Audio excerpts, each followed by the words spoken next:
The one I know I say you see fear on my eyes. Chai. I can understand on stupidity. Chai. Mama, the one idiot who said he saw fears on my eyes. I pity all of you useless idiots. I pity. Imagine that ex-convict and that idiot we are belly face when no get brain. I just pity him and I pity all these touts. Barage Brumaburu. All these Sindala. All these idiots. Let me tell you, that idiot. Left to US 41 North, DuSable Lake Shore Drive. Left to US 41 North, DuSable Lake Shore I pity. Ima Jpac amaro omaro na saga. Imano ya na bo she offer free wine ni je joya. Otromonaro she 24 ko di 55 ko 27. West Hollywood Avenue. Yes onye na ma gafela o. Otromonaro she yana for yana Ogechi don survive. Ogechi Imanam na kuju arose. Imanam na egwu arose anwo. Oh, they never told you. I am replying to that nonsense.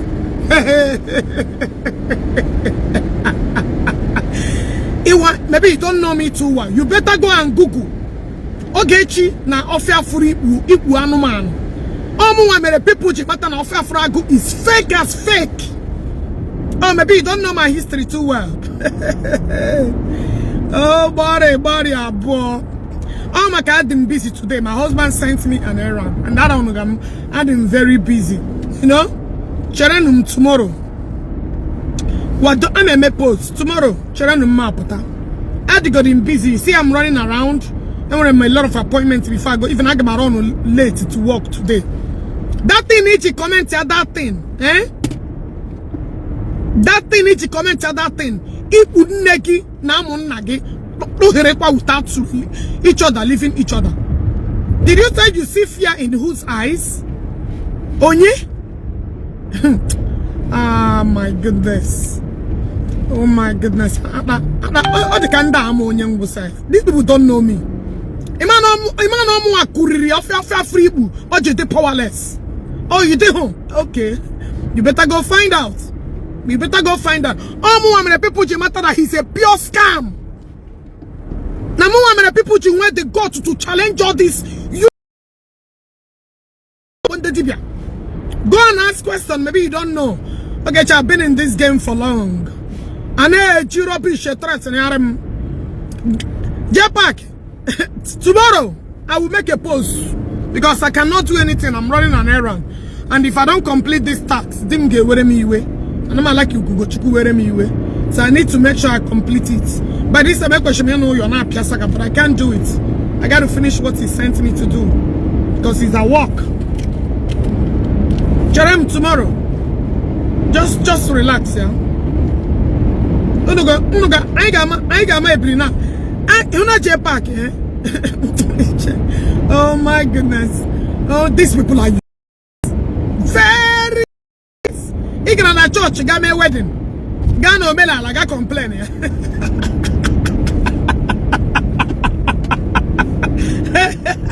So, ex-convict did not go to the semi-Konya victory for election.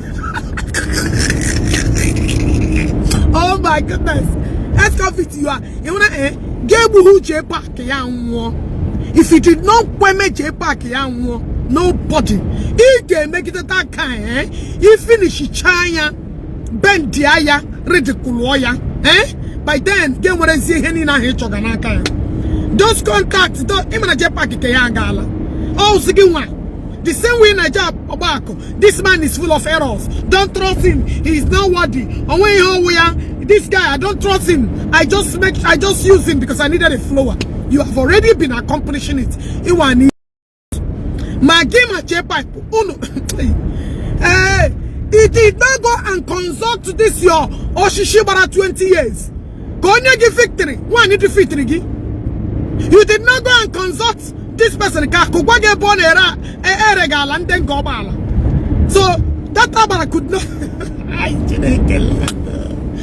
Oh no. Tell them tomorrow. I would have a lot to say. I have a lot to say. You know, and I'm a Gagodoji today. You can see I am not even concentrating because Oji I will go to I need to make sure that it's completed, because if not, Uganda put twice. So I need to make sure. Tomorrow, I'm going to time. Make una relax. Oh no. And then I send it. They want to be Kakai Pruno, who also can manage Jpac updates coordinated for tomorrow. Tomorrow and Bunting. When they say can get protecting Hannah war without end. War that we never have peace. That shouldn't again, and that's your use. Or she that couldn't make you win election.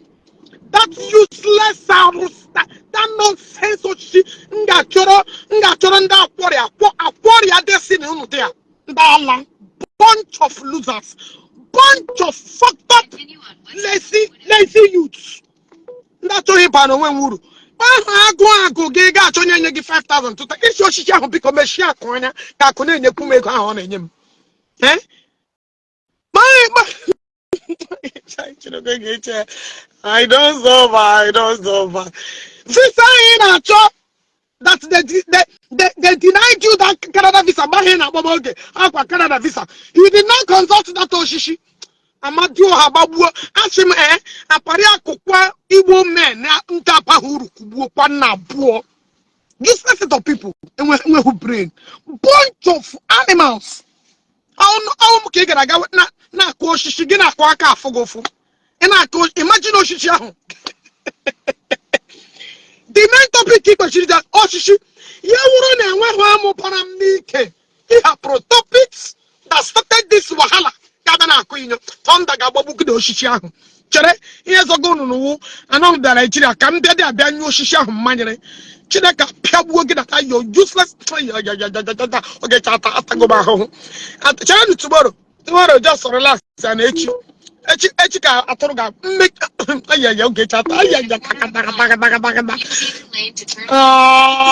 the same exconvict in Apatana Bunu.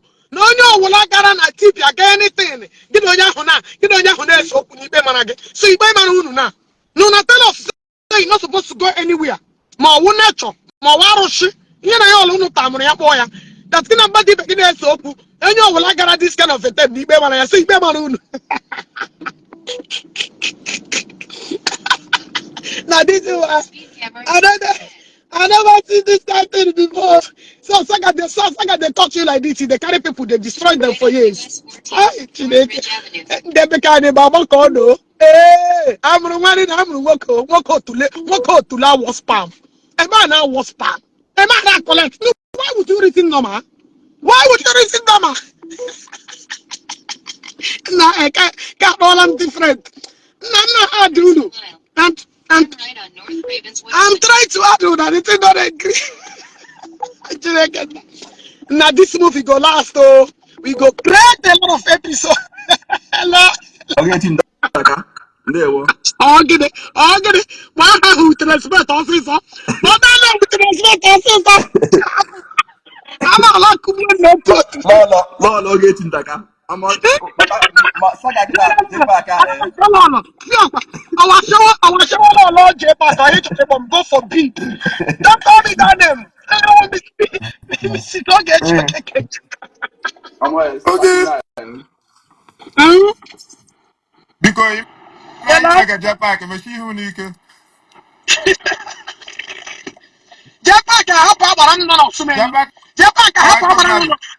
Jpac help our no. Help our company say. I'm going to ask you from him say. Yeah, government global that could not develop their city for how many years? Abraham before Jesus could not I like to meet again. I like the press. And why mother for this blue up? The other could not investment to rent the for how many years? Eh? My brother, you gonna make a noise. Please, get a conducive environment, I beg. I tell you, the shika. I'm not going. Ogechi, Chike. Before I look Jesus at was that, born. so Huh? Jpac Umubu. Jpac Oh God. Umubu. Now these people are useless. Oh. Very useless. We will continue on because I'm not getting because you know no too much. Where no become. Jpac. Chike n'ihe ime ga-apụ gị n'azụ. Na koyeri. Apụ gị n'azụ. Ana Asị m, ana koyeri. efere gị m saka kamgbe past weeks. Chike. All these people ha. Now you see them. Nah, enweghị mmadụ aka ahụ fọ na this blue app eziokwu m. Ọ dị ka Jpac ajụghị esi anya na-akpọ ọfịa furu ikpu ụmụ ashawo. Ọ dị ka ọ jụ ha about it. Chineke ngechara fine. I don't come up for this blue app. Hey, la. Thank you, my brother. Thank you, my brother. Thank you. Onye eze, udo dịrị gị. No be only Oshishi. It not be Oshishi where other than Jesus.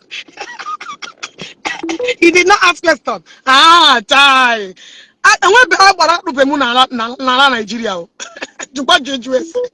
I'm on every shrine. Turn right on North Ravenswood Avenue. I'm on every shrine. Maybe it's about man how with the others in the shrine of Nigeria. These people are so fucked up in nature. I swear my Lord. I know some people your network is not allowing me. I'm trying to add all of you, but network, I don't know. Maybe a lot. Yeah. Yeah. Karisia. Nna jikwele awa. Nna yewe ha. Adechara ya si na osisi kasiri ha mma. Hey, Jesus Christ. Ekiliche miye nka nso ogini na-ekwo ihe nka biko. Ogenada.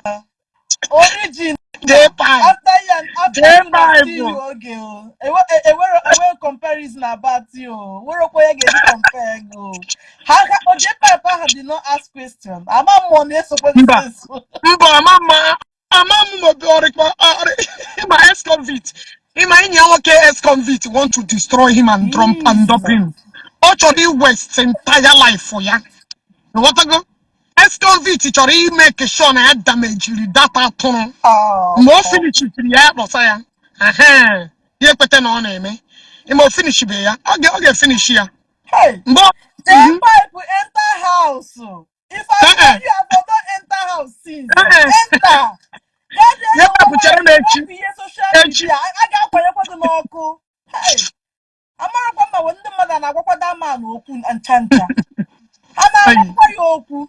Afụga m osisi nke nso gịnị na-ekwu ihe nke biko. Osisi ka Okarisia. Original. After you na still you. I dey see you. Kweshiri jide shiri ewere ya doma nkwa na west. Hey. Hello, Good evening. Okay, good evening. Good evening. Okarisia, say hello to you. If they watch, they see everything. My love for you. My love for you too much. Is super. Ogechi Okeke Njaka power. Let me even see your boldness. They now this man Jpac messed everything up. One thing on Abu Nogide. He motivates him a lot. And we for that like this. On Abu you don't have to okay, you motivate me a lot. I swear. I dey look up to you, but I don't be say make I come to do saga. Honest, I come on cap for you. It's too much. Too much. He went solo. He's the height of it by going to Governor Sigadido Sisiakara Bobe. I 4 days, oh. I 4 days. He gave me 4 days. He failed it completely. Well, look at the question, Julia. Actually, my wedding, Jebeno, course, hi. Jesus. Now, okay, No, actually, I think Igbo. I'm not more to Hey, Jesus Christ. actually, ime wedding, gawa n'ụka. 1,000 feet.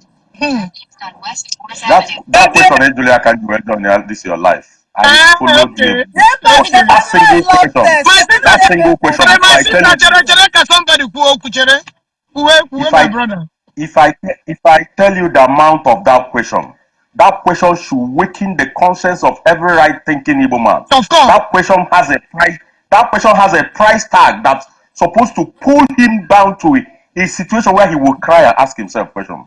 Okay, you see that question you ask him, just bought my love. Yeah, thank you, my brother.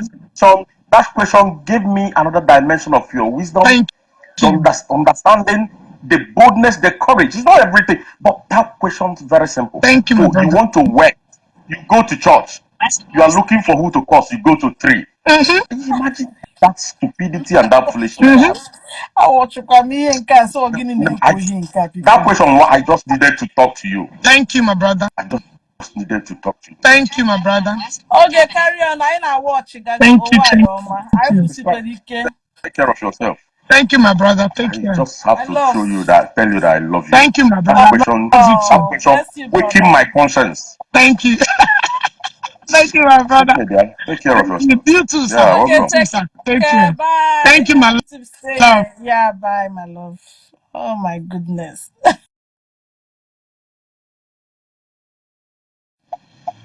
Yeah, this Facebook wahala, leave me alone, no. Guys, share, they are reporting me. Hey, Ijuwa, Okalisikike, Osilike. Guys, I'm trying to add a lot of you. Nka ya make body way. Tomorrow. Tomorrow ka Jpac ga mati home nwe.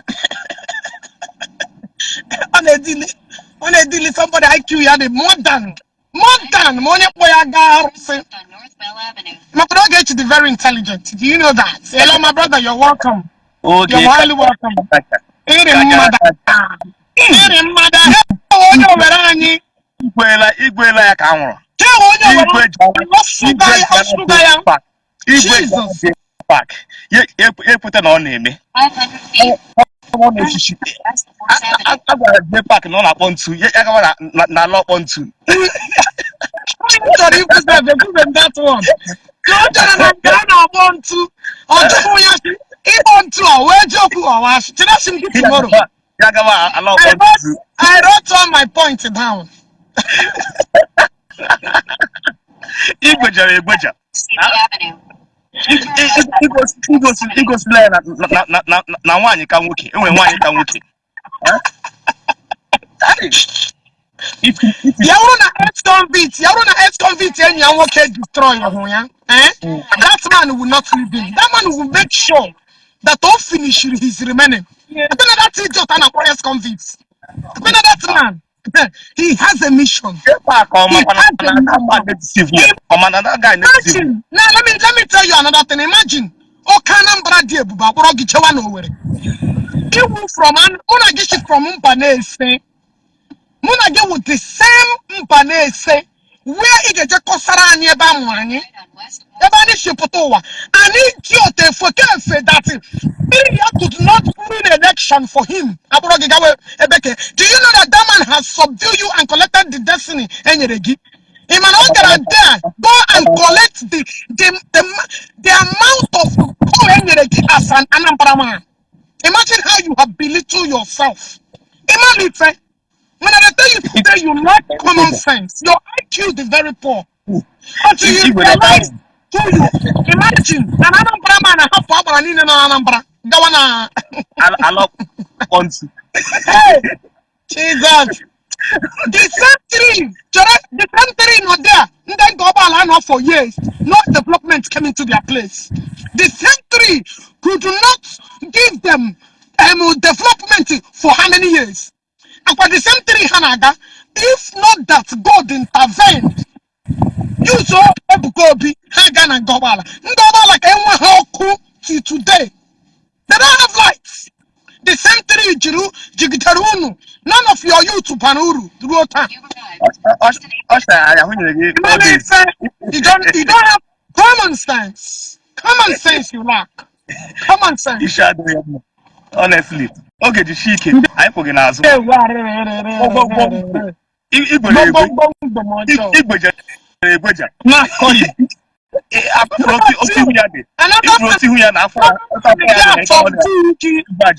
Well, you were on you kunubo. Are you not the one that saying on you kunubo? Your follow man brought you to nothing. They got to their own abba. Are you okay?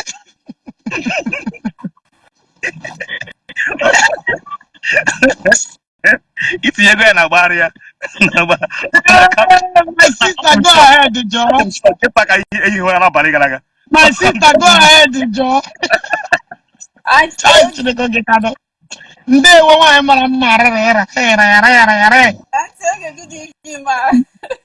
good day, my dear da son. Ogechi Njaka. Ogechi Njaka. One night work out ala hospital. It is one night work at sleepless nights.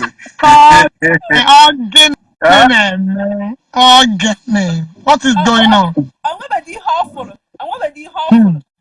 Okay, look at that on your test. Don't say no, man. He's too daft. He's too daft.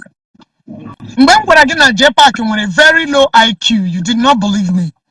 Onye gonna get put up now. Ya bog in the minutes. Can you remind me?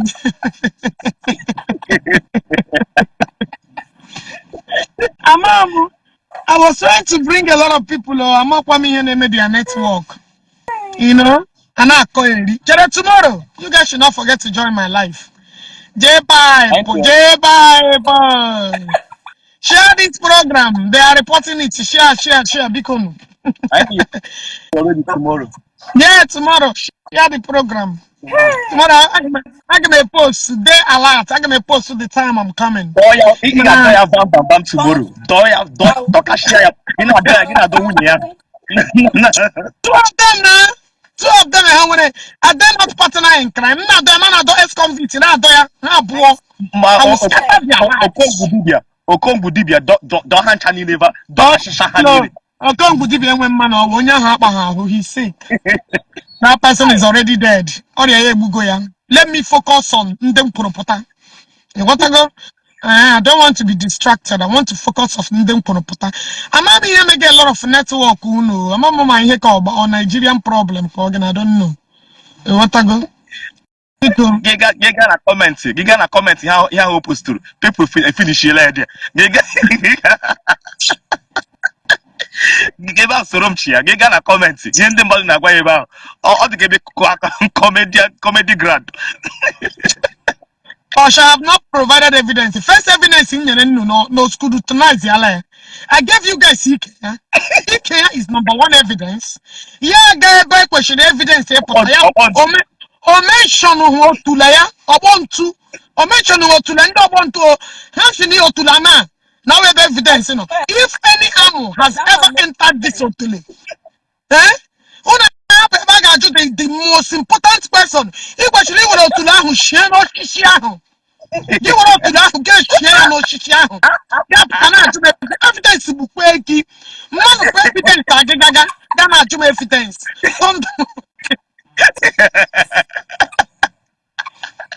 He has already with that battery.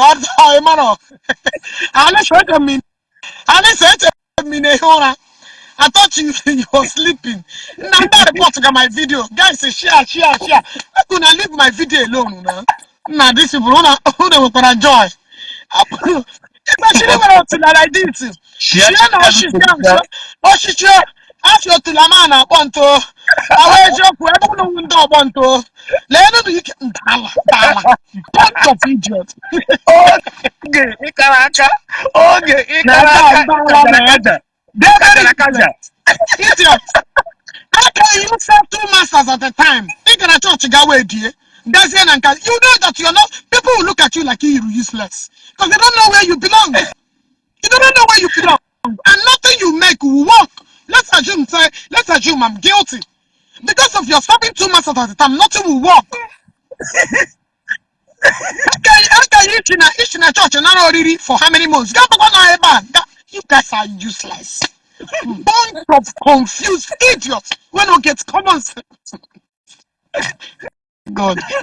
Because they are reporting me. Ya have evidence. Ya have evidence so good kagari. They won't up into. Come on, they were all to lay a ship. I want to go back to like what you're my no shit.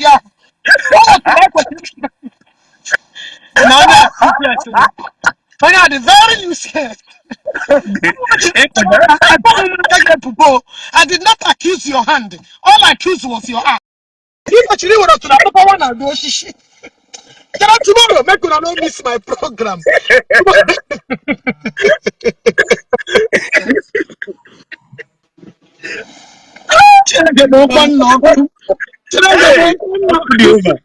Share the program. Exactly.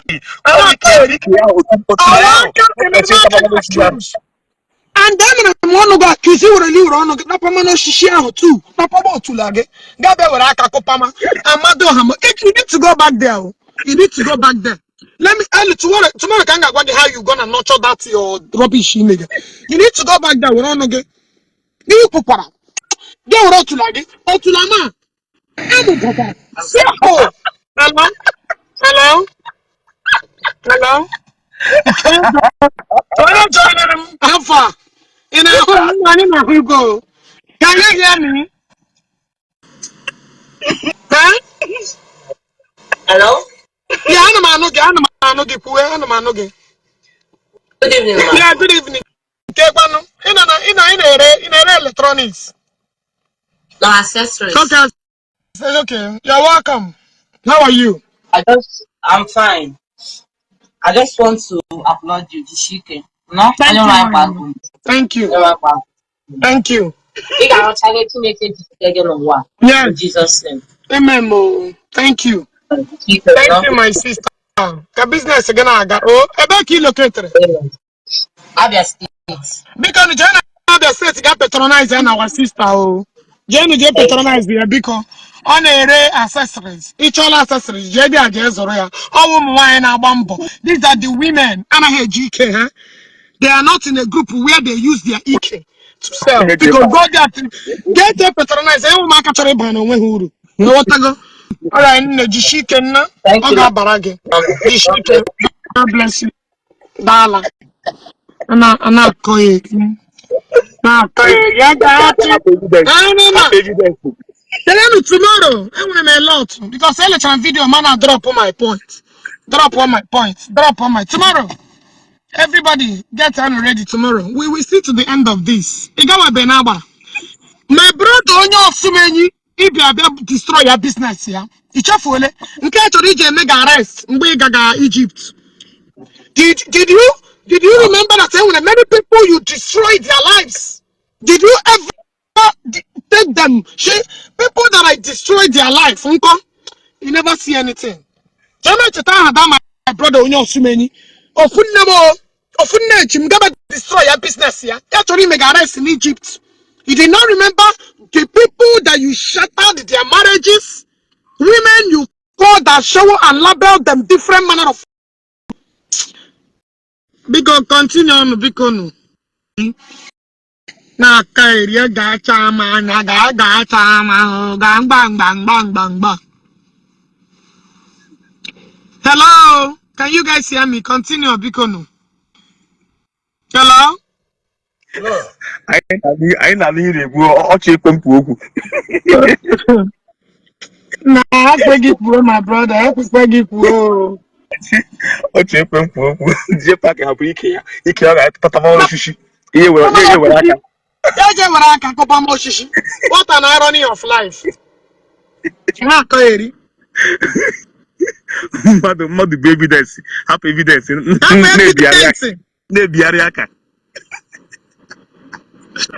No, that was Zion program. Oh, can't bear me check. Come on, Benja Putabicon. That was Zion program. People are that one because We are better than paying you, Makagene. Oh shit, you got Soromchia. You me, Soromchia. Not going. Soromchia. I won't go back. Not going. And they're not going. I'm not here to connect to work. No. They go out for good.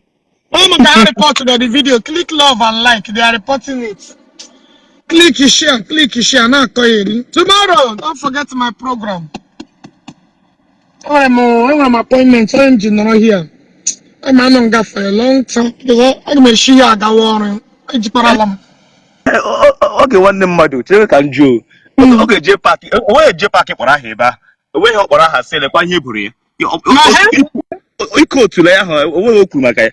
He wasn't specific. My brother was trying to argue. In my Jpac instead of him to tabosi. Always you abara. Ekurumu asuna nature. Ima hacho actually ibu wankete boya. Actually ibu wankete boya. I worried that haboga nature. Because I didn't want nature. Everything. Oh, she will edge the waroshi. I watch she waroshi. So anything where you lay hand, they say naroshi. All those things are rubbish. And when you natural rubbish, all those things are fallacy. Because as I want to even do one of the shit. I don't shoot my manganga. I buy a shit you American lawyer. Good. Now you went to this particular place. Whoever goes to equity goes with clean hands. Exactly. You want to go now? I got there. I put on this in the quiet cause trouble monage. What you should have done, Amara, Kawu nature, Ebu Puteremo, no, okay, she nature, and when I remember this young lady accused, and I nature, and when I put her a now, Ogechi Okeke nature, and when I put her made this young lady accused, no one in person, or Bagde Hanozo. And when I put her made this young lady accused, now, I'm one of 3 different men in one. And when I put her made this young lady accused, no one about Ebuna strip club. Nature, and when I put her now this girl on Korumpaya Bogayanga. Nature, this is your woman. This thing you could have your nature of woman. But I want to know where your nature to work at you. You didn't, let me tell you, whenever you want to go anywhere, you need to say, I got so what started the same thing, what started everything, right? Sure. You will start looking.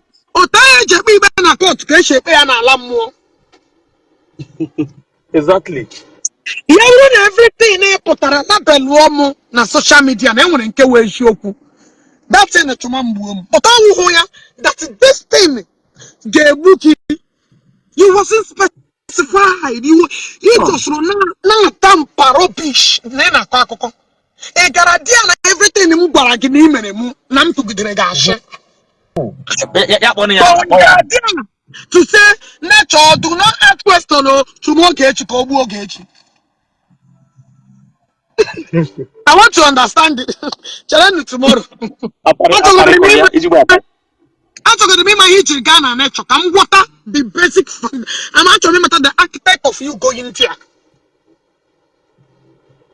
Oh, everything you brought this lady to come and ridicule her life na social media. No one where's your poo. Abara to Ogechi Boya. But I want to know why she have to watch him work. Did you? That's idiot. I'm about ex-convict. And when I'm going to get specific on all these things you said. That you accuse me that I'm were you able to detail all these things before you lay in this allegation? And when I made a so many punish you not so many banish my mother. I don't understand the grievances. I don't even understand why you went there.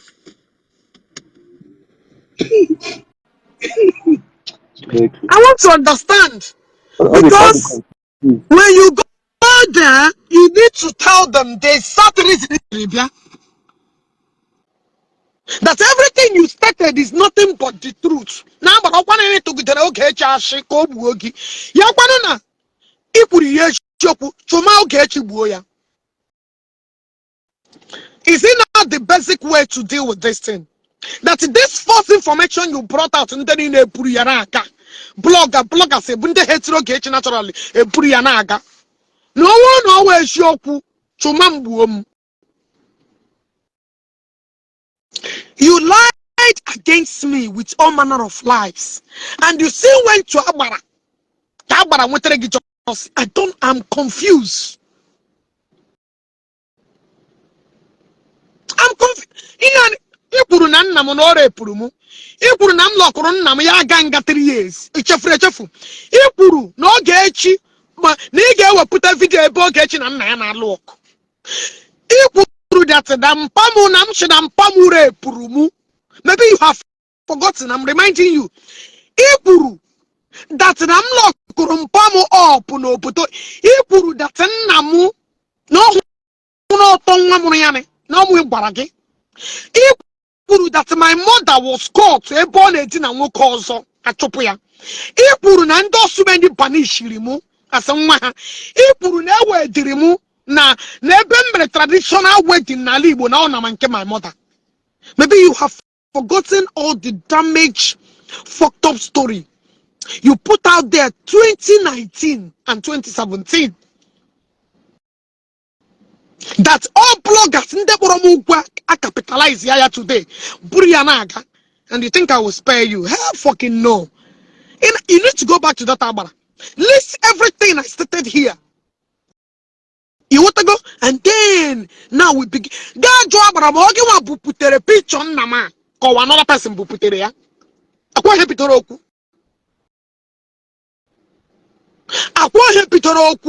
Ko you want another thing in pitoroku. Maybe I am not. Maybe I cannot. Maybe I am not well articulated. Please, remind me. Amano mi hit is gazi na agbara.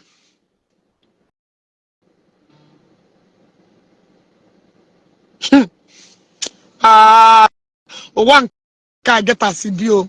This life get a CB. This life get a CB. You ridicule me. You peddle all manner of false information. The only son my mother Murunalo with. You sat down. You manipulated and manufactured lies, and you put it out there. And bloggers that hate me with passion, a buria, lied against me in where and when. You did not remember all this damaging information that only Tigano Yagarashi whoa or Ogechi. And you didn't say it. You did not specify it. Go to bloggers that hate me with a passion. Go and listen to them. That was exactly what they are using against me. And you did not remind Abara that everything you said were all lies.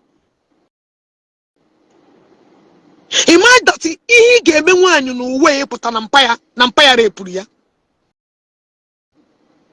You didn't say it, but always say puta. Beshabara. Ya ora ni me pelan.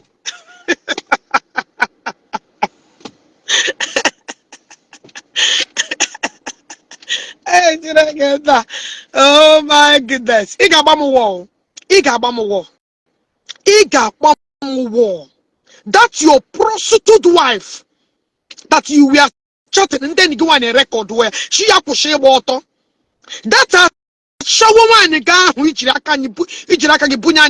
evidence. My father logo.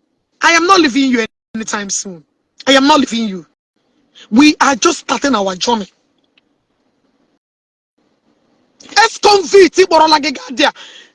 So that nature cannot give him a victory. Oga kuchindi konya victory. That ex-convict in America, how many years in the behind people? That nature couldn't give them. Jesus could not give them the peace and the joy in that place. He couldn't develop a place for how many years? Oh, what Jesus Christ. Oh, what Jesus in development.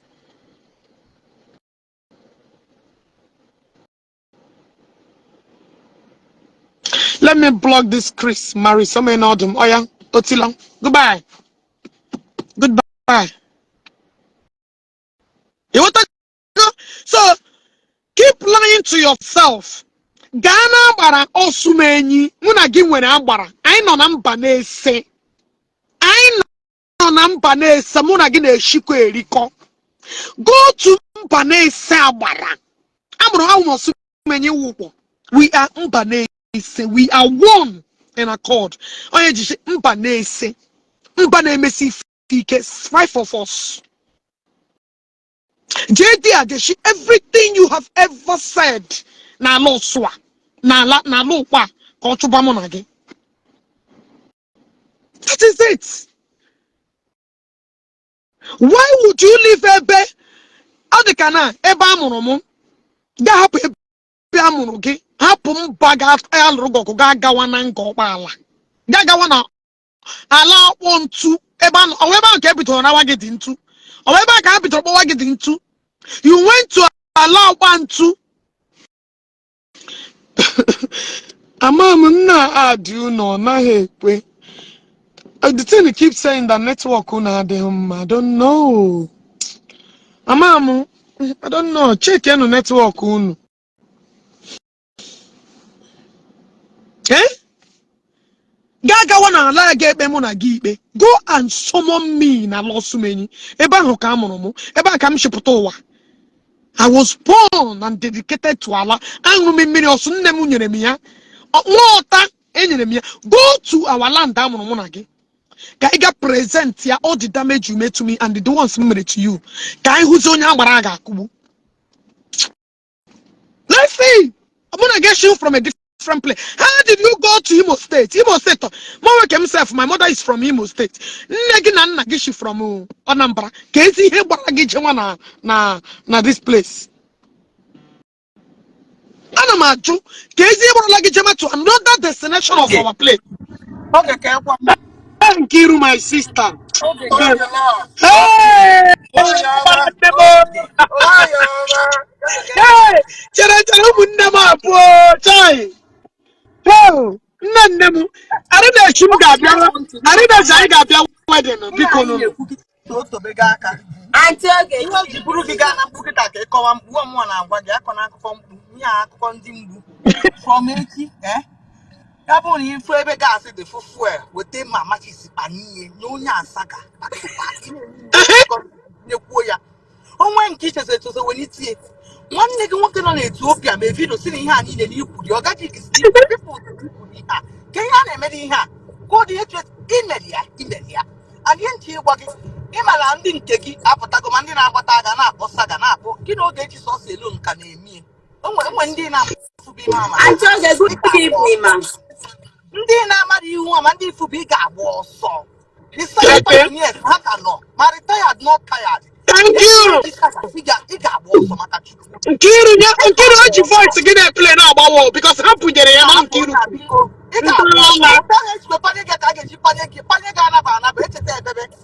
Apiagi Saka, they got from a Saka with bloody wounds.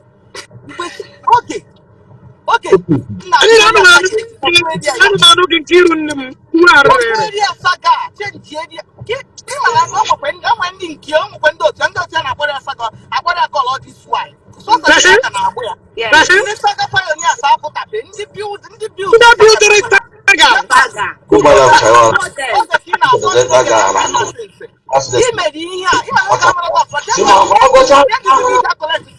okay, wait, let me tell you, you need to start now. Jpac,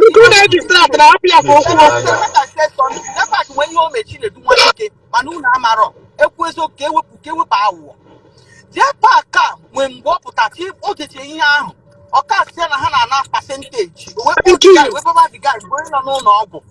Thank you. Guy can you to buy people and a percentage. We what guy threats we got one man no brunka. The guy. Oh, when somebody that I know calling a phone now hear that down of that door, man on now see one of the guys I got 4 come more down. You notice that guy actually on down they will so now. If you call that pin on one up and he put in a phone threat to get he book the status here. Thank you. It's not it's never when I ị ga-akọleti ị ga-egosi anyị nwaanyị ahụ n'ala ị ga-eweta manifest o jiri ya weta hotel room weta kọndọm nọmba Thank you. How about my join emoji evidence? Thank you. igwe na-ara nwaanyị onye ọzọ nwunye gị ịma na iji n'elu ka ị na-apịacha gị na oge gị ihe na-agbasa gị efubeghị gị ime gị kosu gị lot of harm nna oge jee na nke nwanne ya nwoke Etiopia jee bute vidio o mere tapadịrị ede nwanne gị nwoke siri ị nwere ibusa ọ na-akparị akwa na akwa bụ ofutu ịbịa dịbịa kwuo okwu akwa na akọbụgo ogo distance oge echi na-ekwu bifo gaba na nke ezi ikuku jee bute kwuru vidio ọzọ taa o kwuru ya awọchị ya na dat na ihe mere ihe niile a ya agbabugo akwa ihe akwa wee bịa kwudo okwu because the need to go and look for the video and come and post it. ntị onye dị je na mkpu durukwu onye a tinye ebe a ma jia ya ị na-aghọta nke a ihe a ma jia ya na-apịa ha dị saga ị na-aghọta na-apịa ya nwaanyị kụlụ ebe a first isi ị ga-afụ ga-adị gị ifube dị gị n'oge echi na apịfụ ndị na-agba gị ka ya akọrọ na ifube oge echi enwe kọla oge echi apụtara ala ijọ nke anyị nọkwa ike agwụbekwa anyị akwa anaba mana nke ikpeazụ ị ga-ekwete n'ọrụ iruga arụ a n'ala Igbo ịma ndị destroy izuru oke mgbu dibịa wepụta dị gaị n'ụdị na ị na-emete ya destroy ya na ntụ ime nke a mechekwe nke a ifu ndị sabon son ọ bụrụ mmadụ gị ya ga na-enye ọnụ ime ihe imediga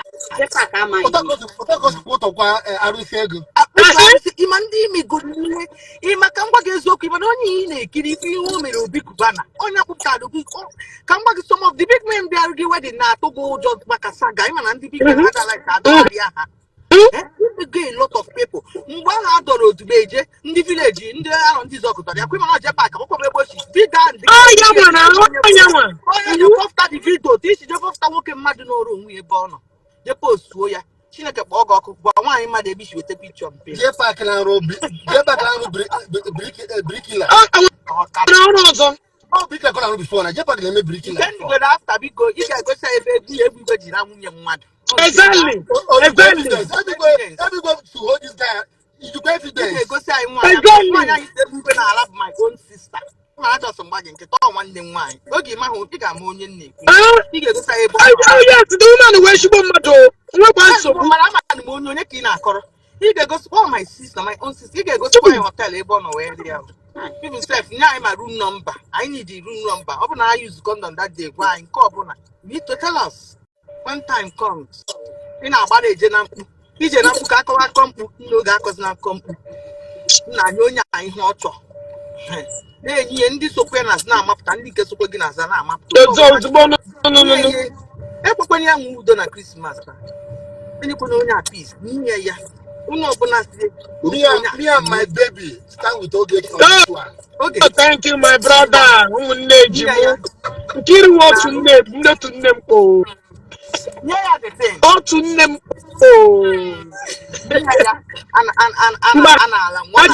ha chena mụ na ya ga-ede okwu forever ha chena onye mụ na ya wụ December Anambra Imo steeti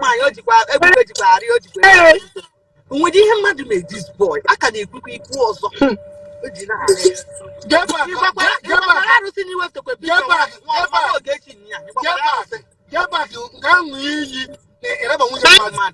Thank you.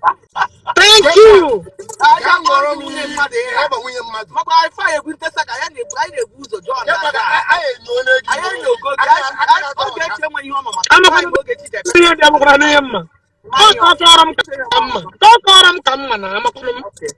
So nna biko anyị na-abịa ga-egosi anyị nwunye mmadụ ahụ ụra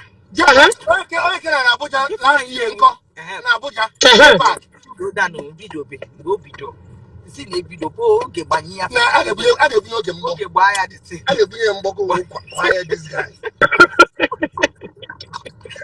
ọwata ha ka saga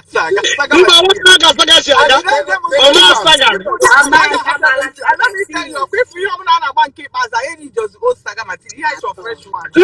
Thank you. Ebe Nkiru kọlọrọ all the same person ha kụnyere gị na-ekwu ihe a na ndị adara Saga Oh, talk. Saga talk. I saw fresh one in Capon and playing the portion or Wale, no, he's talking about bleacher.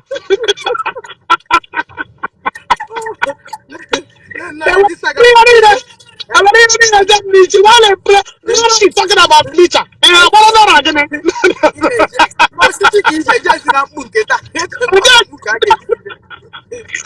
And the Jpac, if you need to watch, I can't do it. I will not come Nika. Thank you. Kira Ashimio. Oh, Ike accused. Come on, Papa, I know she. Yeah, what I got Papa.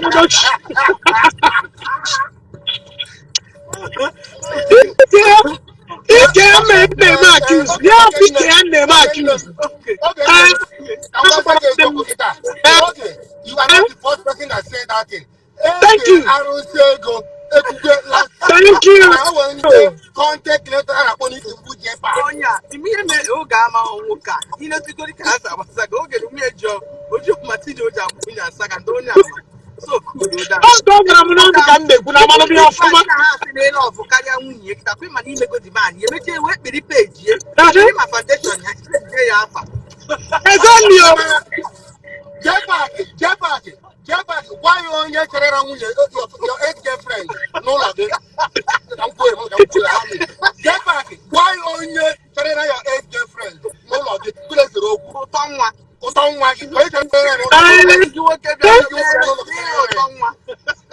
Jpac, after this question, you have to go to Jpac. This one.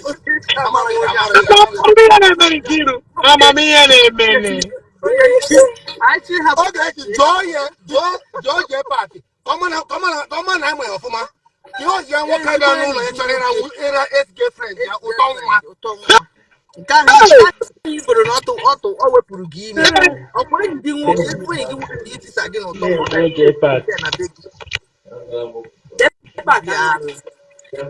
I want to ask Governor Zoku, that ex-convict Dura Jpac Gawana or Kontua. Na condemn all the DPS I don't see in Thank you. I condemn no one by one.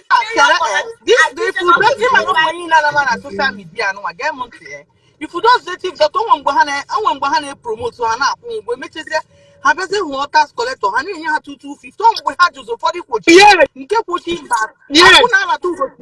Yes. Weapon does, weapon does, Unamana, who bought this native daughter that would oh, back at Jiptaze, resting Wakuna to go now, came off your alien and go back Egypt, maybe your cast and do so many things. Even my boss, Nana, try to come with you, but don't worry, Chakamoya, need a bag. She now. When it be demand, maybe your thank you, Ogechi, my brother. I'm Jpac this small. actually, I'm very small. But I'm here this way. I can say,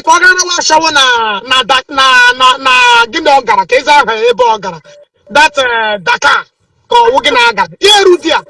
Yes, she has here. No, yes, she actually just signed a book and I wine. No, can't walk. Here, we got him, but halfway a buribu. That they will not continue. Chile do one decade, but people Chile do one decade with Panimana. Nanda, Nandi Machi, no, Mamma Hana, 20%. So that is spread, yeah. Or what a saga of fish in Yakabataria. Yes, Kiru a lot. And Kiru, thank you for the 90 feet. I know so many things they couldn't make money down. So after that thing, we put this man now for the man getting the age of what we want about that. See, and the other warrior, no man can you kill it. She threats with demand, but need back on our year. Somebody that I know, a man, boy and Abanya, the Unan warrior demand, the man, boy, see, when I hear Biko, now you say about this man saga. Who should get the wrong one? You say, for us, and I get in India and you are right, Kiru. the man who be fair Putin, to say that Quinata, or Portina to get Yaga West Saga, or Brass Canava, since somehow a miniature. Miniature Maha. Monaquifunke 191 year we genara. He got a hotel room in Bonner because Madame Evidence. I don't have evidence. Don't get evidence. hotel room now. hotel, everything. Okay. Okay, imagine Jpac na room and hook up. I'm gonna get that. You know, my Hagana, Kata has no hook up Kogara. Those women are some banafaya breed, and damn, we are putting. Yeah. Okay, I'm Jpac, when telling time come, you. Jpac What get can monkey. Greek feedback for my brother? Time ruo. Bank I ga agwa gị na bed na-enwe number. Ị ga-eweta bed number. Thank you. Weta my condom number. Because ihe gwara anyị. everybody rapport to you. Ọ tụ gị nwunye gị. Why you can Every day, Kakagana, Majuko, as the process of Pamajia. Now, this guy, this guy, oh, at the process, every day, no Pamaju. Amanye na-aga interest they call this man na phone na-etere chekwa Today, n'ụlọ ọnwụ this man akpọrọ gị ọsọrọ gị it's abịa a ihe minor state. thing. Maka na demand gwa people see na echekwa no why we go kwuo na demand enyo ha 20%. The thing really get demand where somebody people take the thing. Demand imezi demand ebere na ahụ na ahịa. Ipo demand na phone see ebe okwu ihe na ị ga-eme nka na ị ga-agwa man obu ace no all those things we heard about it. Onye mma nọ na phone mụ nọ na phone mana gị na-ayọ gị biko dị gị ga mana before ikwote ndị onye akwa gị nkwe ga ndị onye gafe ikwote by that time ikpogo this man na phone demand na-ebe ga akwa na-asị gị biko ị na-agwa dịma ị ga-akasị ya dịma na aka apụkwata omechezie obi short obi efefu dịba akwa ifụ na dịma na-ekwukwere okwu upon that condition Okay. Do you remember the Mr. Ibu? That girl kpọchiri Jpac that time. That girl na. ị ga-agwa ya iji agbachite nwunye ji misi kwuru ndị a na jekwuru dị ka dị ga-ebunye gị mgbọ akwa eji nọmbịa dị ga-ebunyezi gị mgbọ kwuru da Jasmine nke ọrụ gị akwụkwọ onye ịgba people no know you. Ihe bụ igwe aka nji hate ihe Chinedu aka nji hate gị ihe tịcha gị oge chapter na agbachite ahịa onwe 20,000 onwe 20% onye na-agbachite ime onye na-agbachite oge biko My sister. na-agbachite na ya ma na ihu na-agbachite Good evening. if apụtazi Zion na-abazi ya ojechi Egypt nata granọtọ duto na Zion na-ekwo ọrụ Let me see. If we end on them, ex-convict is a confused guy. Why Jpac did not do she na Okwaman and Apianike?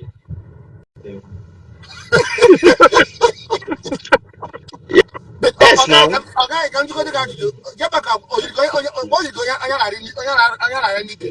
Yes, of course, now. A holy man, one yepotra, why I see your game test, you only a bill, go all. And to the big one of them game test, bigo, comes the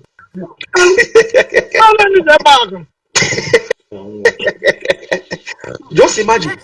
ihe Chinedu dike awe mmiri just like do na kolota man anaghị mgbe ahụ okpogo demand oke oruka demand ya na dama mpuche demand na ya si akpakwana Chinedu saga so demand na court on the pack Chinedu a na-ebe akwa like this I can't hear the voice the thing so demand na agwa Chinedu na ọma mgbasị ya the saga na ọ ga-agwa ha nka na ọ ga-agwa orisi ụtụtụ asị na Chinedu a ngwa n'ihe anya Chinedu ma gba ọ nọkwa n'ụlọ ọgwụ ọ na-ekwu okwu rubeghị ọ na-ekwu okwu akwa ewetago ma visi ọ ga-ejije ndị a the next day ọnwụọ taa ọ na-agba nwoke ime a na ahụ adịrị ya nwoke ọgbọ gị na Abuja kwago ha tụrụ mgbe ihe ọ bụla ọ na-eme ọ na-enwe pasentaji unu furu na eche na ọ na-eme ezigbo ihe Ịchekwa hook up, ọ ga-emekwa gị hook up.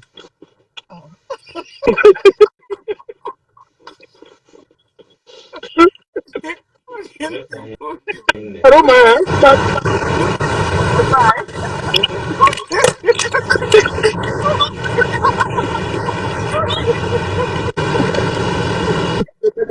Baby, I love you. I love you, baby. we love. Hey, Abaruma is in love.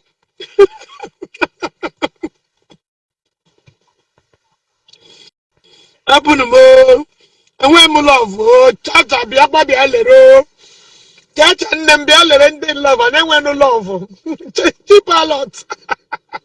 Nico, Is that my brother, Agbara? It's your brother. Your brother is in love.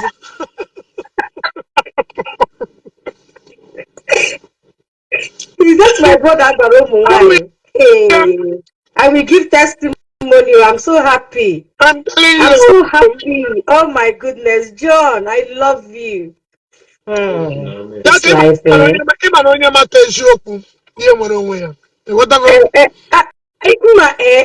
Sometimes, I did. I'm a mia, oh, Roby, but him, Obia, Yeah. bam, Obia, cool down. You understand? Because more Abuchala, what they were planning. Now they were planning to, fight, yeah, fight and Kiru. Child. I just laughed. I think I told Alicia they were planning, but because I came out to say that Hannah plan if fight, yeah, they high withdraw. They wanted But to fight in Kiru now. him and Alisa Agbala many things. Alisa Anna Agbon many things. Yes. So, After what the meeting, Hannah plan. All you mean is Sigi, yeah, Alicia Gwagi that you should speak to Nkiru. If Nkiru comes, yeah. because that's go move their plan and what they wanted to do. Kabia push Ogi. Na Ogechi, Isi Nkiru, Ogechi, this, that, and that's okay. They want to push you, and tomorrow they'll not use it against you. So my hot TV Hanaga game out Rico, have plan to Chaluta Shaba Nkiru war. You know? Plan no, we say, I just they look them, they laugh. But me, I know waiting day. So I don't quality. See, and after that, can Kiru Munaya Kruna phone. They need to reach to Oge. So speak to Oge. Go ahead. You understand? So, and I'm so happy that their plan did not succeed. I'm so happy. So, Agbara Omuwai, I'm happy, my brother. Agbara from Omuwai.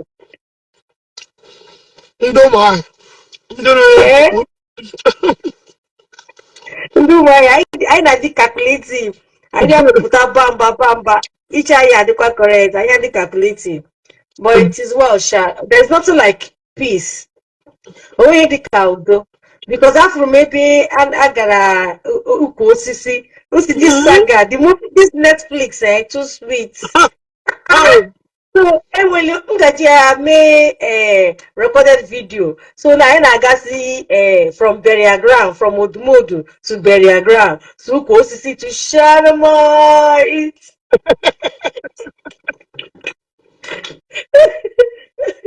Hey God, this Netflix Igbo movie industry, Netflix is a banner. Anybody wait miss and forget. But okay. I'm not in a video. I got a more aputani video. I say give butu. More aputani any advice. Say give butu. More aputani video. I say go give because let's go. I'm not nigga. But I noticed one or two things. Number one, because when they made that thing, you sleep or you I watched the video very well.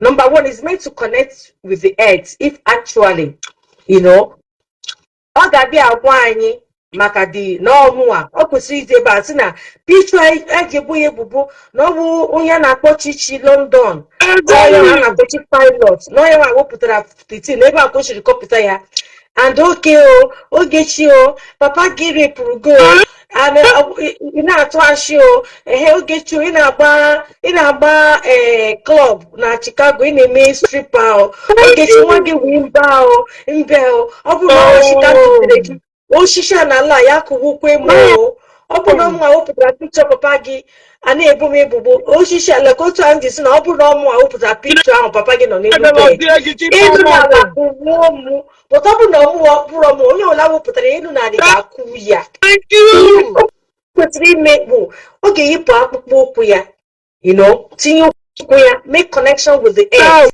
buru aja ịma mgbe Shanamite mere nke ya o jere na anyị nna ya na ngwa anyị jee kpụrụ aja si na ọkwa Jpac na ekpụrụ ahụ o mere that time si na na-ebu ya ebubo nwa agwata ya Ogechi nka na-akpọ afa biko amamokwara afa si na aja ọ na-awụpụta na o nyere ha 7 days how many days na ha niile ga-ahụchicha eche morizi ntị ka gara imeta. So my brother Jpac, you need to go and do that thing, but you have to do it in your father's land. You have to make connection with the earth. You know why? Let me tell you the benefits if your hands are clean. Now, earth is where we all came from, and that is where we return. Earth has ears, because when you plant things, it germinates. Earth is a living being, and that is why you dig earth to bring water. You plant yam into the earth and it brings new. Anything you put into the earth, it comes. When people die, they put them to earth. They put people back to earth to come back. So, my brother, you got it wrong. So what you will do now, what you need to do is go to your village, Barokunani. If possible, may at 12 midnight. 12 midnight, that place no cold in Nigeria is heat. So 12 midnight. And hey, you will not don't do it. They this is 12 midnight. So now you're making the way you came to the world is the same way you make that prayer. If you want it to be very effective, see, okay. Chinedu Joseph Egbuna onye wepụtara picture Papa Ogechi and ihe make but ọ bụrụ na ọ bụrụ gị nwa ndị wepụtara ya post ya ipijiri copy ya nke a na-akpọ Chichi pilot ihe a mee ya ọ bụrụ na ị na-atụgide Ogechi asị na papa ya rape ya na ọtụrụ papa ya nga ihe a mee gị but ọ bụrụ na eziokwu ihe a mee Ogechi ọ bụrụ ka Ogechi si na nka na ngwara ya na onye dị otu a na-eme nka ọ bụrụ na ọ wee eziokwu ka Ogechi na-ekwu ihe a mee gị but ọ bụrụ na ọ wasị ya this is how you do it and then you kpụrụ aja as you're speaking it ị ga-eburu aja n'aka your right hand and then biokwu. So you're making both yourself, the sand you're holding that you're speaking into, because you're speaking life into the sand, and then your legs are on the earth. You understand? Meya, and then to clarify yourself, do it in your village. Gongo azumoke iwu. I will omenani. So meya na village gi or ijekwano na village Ogechi ha na-egbu. Like you promised us, you're looking for address. You go there, Buraja. See how Aja Ibu, Aja Ibu, Aja Ibu, Aja Osumeni, 4 parents. Now 4 represent the 4 market days, and 4 represent the 4 corners of the earth. So everything you speak into the 4 corners, it comes to reality. You understand? And it's also in the Bible. So I'm telling you that Omenani no na so even Osumeni, Ibia Ipuraja, he call for Aja Osumeni, Aja Osumeni, Aja Osumeni, Aja Osumeni. Abraham Park, I'm just someone no Ogechi Okeke Njaka. You have to be naked the way you came to, if you want it to work. Because so the tree, you already have sense, the tree, but if you know you're clean, if you're very sure that you got that thing from my page, then this is what you need to do to cleanse yourself. And for the, if not, all this thing you're doing, you know the work. We don't do here. Aboike, everything we did here, we go nowhere. I'm the professor of movie industry. I mean, they write the script. So I'm not the video later, but I did what they play, and I say, hold on, what's going on? I'm telling you, and then I realized that. I was so shocked. Why can do anywhere? Because women will go, they are goddess themselves. So they can do anywhere, and the goddess, their prayer will go. But as a man, as a traditional man, you need to be in your father's place. Any man name anything outside, it's not your life program.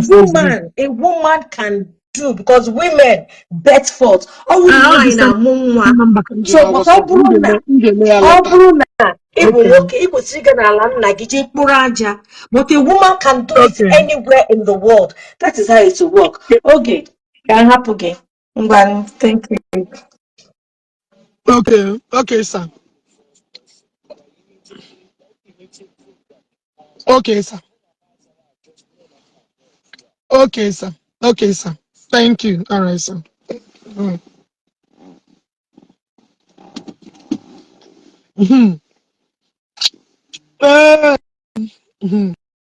Ike gboro. I'm atagodi mkpụrụ ofe m. Na-echegodo onye anyị na ya nwere appointment here. Ịghọtago? So guys, aga m ahapụ unu. Ka m mee ihe dịrị m na enwere things I need to check. And there were many things I need to do. Tomorrow, don't forget to join me tomorrow. What I go? Don't forget to join me tomorrow. Bye for now.